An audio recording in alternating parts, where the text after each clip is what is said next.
اے محمد صلی اللہ علیہ وسلم، آپ شادی کیوں نہیں کر لیتے؟ جواب میں آپ صلی اللہ علیہ وسلم نے فرمایا، بھلا میرے پاس کیا ہے کہ شادی کر سکوں؟ اس نے کہا، اور اگر آپ کو اس کی ضرورت ہی نہ پڑے بلکہ آپ کو مال و دولت، عزت، حسن و جمال سب کچھ مل جائے تو کیا آپ قبول کر لیں گے؟ بسم اللہ الرحمن الرحیم۔ پاک پروردگار کے بابرکت نام سے شروع کرتا ہوں جو دلوں کے راز خوب جانتا ہے۔ تمام دوستوں کو اسلامک اسٹوری چینل پر دل کی گہرائیوں سے خوش آمدید اور محبتوں بھرا السلام علیکم۔ دوستو، آج کا ہمارے واقعے کا عنوان ہے پیارے رسول پاک صلی اللہ علیہ وسلم اور حضرت خدیجہ رضی اللہ عنہما۔ اس سے پہلے کے 3 پارٹ ہمارے چینل پر اپلوڈ کر دیے گئے ہیں، جس کا لنک آپ کو ڈسکرپشن میں مل جائے گا۔ آخر تجارت سے فارغ ہو کے قافلہ واپس روانہ ہوا۔ راستے میں میسرہ نے ایک بات غور کی۔ جب دوپہر کا وقت ہوتا تھا اور گرمی زوروں پر ہوتی تھی اور حضرت محمد صلی اللہ علیہ وسلم اپنے اونٹ پر سوار ہوتے تھے تو آپ پر ایک بادلی سایہ کیے رہتی تھی۔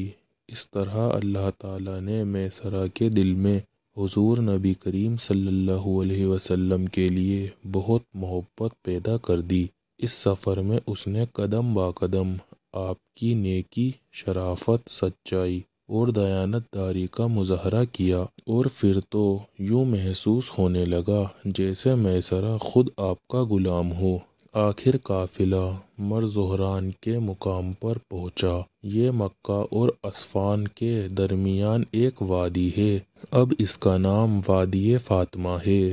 یہاں پہنچ کر میسرہ نے آپ حضرت صلی اللہ علیہ وسلم سے عرض کیا، کیا آپ پسند فرمائیں گے کہ آپ خدیجہ رضی اللہ عنہما کے پاس ہم سے پہلے پہنچ جائیں اور انہیں تمام حالات بتائیں کہ اس مرتبہ تجارت میں کس قدر زیادہ نفع ہوا ہے؟ ممکن ہے وہ یہ بات سن کر آپ کے معاوضے میں اضافہ کر دیں گی اور 2 جوان اونٹوں کے بجائے آپ کو 3 اونٹنیاں دے دیں۔ آپ حضرت صلی اللہ علیہ وسلم نے میسرہ کے اس مشورے کو قبول کر لیا۔ اپنی اونٹنی پر سوار ہو کر مرزہران سے آگے روانہ ہو گئے۔ آپ دوپہر کے وقت مکہ معظمہ میں داخل ہوئے۔ اس وقت حضرت خدیجہ رضی اللہ عنہما اپنے مکان کے اوپر والے حصے میں بیٹھی ہوئی تھی۔ آپ صلی اللہ علیہ وسلم مکہ معظمہ میں داخل ہوئے تو حضرت خدیجہ رضی اللہ عنہما نے آپ کو دور سے دیکھ لیا۔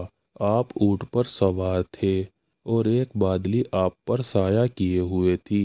حضرت خدیجہ رضی اللہ عنہما نے خود تو یہ منظر دیکھا ہی، اپنے آس پاس بیٹھی دوسری عورتوں کو بھی دکھایا۔ وہ سب بھی یہ منظر دیکھ کر بہت حیران ہوئیں۔ آخر آپ خدیجہ رضی اللہ عنہما کے پاس پہنچے، انہیں تجارت میں منافع وغیرہ کے بارے میں بتایا۔ یہ نفع اس نفع سے دگنا تھا جو پہلے آپ کو حاصل ہو رہا تھا۔ حضرت خدیجہ رضی اللہ عنہما اس منافع کا حال جان کر بہت خوش ہوئیں۔ پھر انہوں نے پوچھا، اور میسرہ کہاں ہیں؟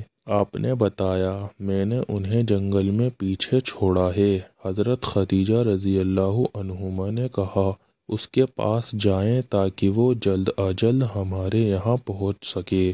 حضرت خدیجہ رضی اللہ عنہما نے آپ کو واپس اس لیے بھیجا کہ وہ دیکھنا چاہتی تھیں تھوڑی دیر پہلے جو بادلی آپ پر سایہ کیے ہوئے تھی، کیا اب بھی وہ بادلی آپ پر سایہ کرتی ہے یا وہ صرف ایک اتفاق تھا؟ آپ واپس روانہ ہوئے تو حضرت خدیجہ رضی اللہ عنہما چھت پر چڑھ گئیں اور آپ کو دیکھنے لگیں۔ انہوں نے دیکھا کہ وہ بادلی اب بھی آپ پر سایہ کیے ہوئے تھی اور اسی شان سے چلے جا رہے تھے جس شان سے تشریف لائے تھے۔ کچھ دیر بعد آپ صلی اللہ علیہ وسلم میسرہ کے ساتھ واپس تشریف لائے۔ حضرت خدیجہ رضی اللہ عنہما نے میسرہ سے وہ کیفیت بیان کی جو آپ نے دیکھی تھی۔ میسرہ فوراً بول پڑے، میں یہ منظر اس وقت سے دیکھتا آ رہا ہوں جب ہم شام سے روانہ ہوئے تھے۔ اس کے بعد میسرہ نے نستورہ راہب سے ملاقات کے بارے میں بتایا، اور جس سے خرید فروخت کے وقت جھگڑا ہوا تھا اس نے جو بتایا تھا وہ ساری بات بھی بتائی۔ 2 اونٹ جو پیچھے رہ گئے تھے ان کا واقعہ بھی سنایا۔ یہ تمام واقعات سننے کے بعد حضرت خدیجہ رضی اللہ عنہما نے طے شدہ اجرت سے دوگنا اجرت آپ کو دی، جبکہ پہلی اجرت بھی دوسرے لوگوں کی نسبت دوگنا تھی۔ پھر واپسی پر آپ صلی اللہ علیہ وسلم وہاں سے کپڑا خرید کر لائے تھے، اس میں بھی بہت نفع ہوا۔ ان تمام واقعات نے حضرت خدیجہ رضی اللہ عنہما کو حد درجہ متاثر کیا۔ آپ حضرت صلی اللہ علیہ وسلم سے بہت لگاؤ پیدا ہو گیا، چنانچہ آپ نے اپنی ایک عزیز نفیسہ بنت منیہ کو حضور صلی اللہ علیہ وسلم کی خدمت میں خفیہ طور پر بھیجا۔ اس نے آپ کے پاس آ کر کہا، اے محمد صلی اللہ علیہ وسلم، آپ شادی کیوں نہیں کر لیتے؟ جواب میں آپ صلی اللہ علیہ وسلم نے فرمایا، بھلا میرے پاس کیا ہے کہ شادی کر سکوں؟ اس نے کہا، اور اگر آپ کو اس کی ضرورت ہی نہ پڑے بلکہ آپ کو مال و دولت، عزت، حسن و جمال سب کچھ مل جائے تو کیا آپ قبول کر لیں گے؟ نفیسہ کی بات کا مطلب یہ تھا کہ اگر ایسی کوئی خاتون جس میں شرافت، پاک بازی وغیرہ تمام خوبیاں موجود ہوں اور مال و دولت بھی جس کے پاس ہو، اور وہ خود ہی آپ کو نکاح کی دعوت دے تو کیا آپ مان لیں گے؟ آپ نے یہ سن کر پوچھا، اور وہ کون خاتون ہیں؟ اس نے کہا، وہ خدیجہ بنت خوالد ہیں۔ آپ صلی اللہ علیہ وسلم نے پوچھا، ان تک میری رسائی کیسے ہوگی؟ یہ کہنے سے آپ کا مطلب یہ تھا کہ میں ایک غریب آدمی ہوں اور وہ بہت مالدار ہیں۔ اس پر نفیسہ نے کہا، اس کا ذمہ میں لیتی ہوں۔ آپ نے رضامندی ظاہر کر دی۔ اس کے آگے کا واقعہ انشاءاللہ نیکسٹ پوسٹ میں اپلوڈ ہوگا۔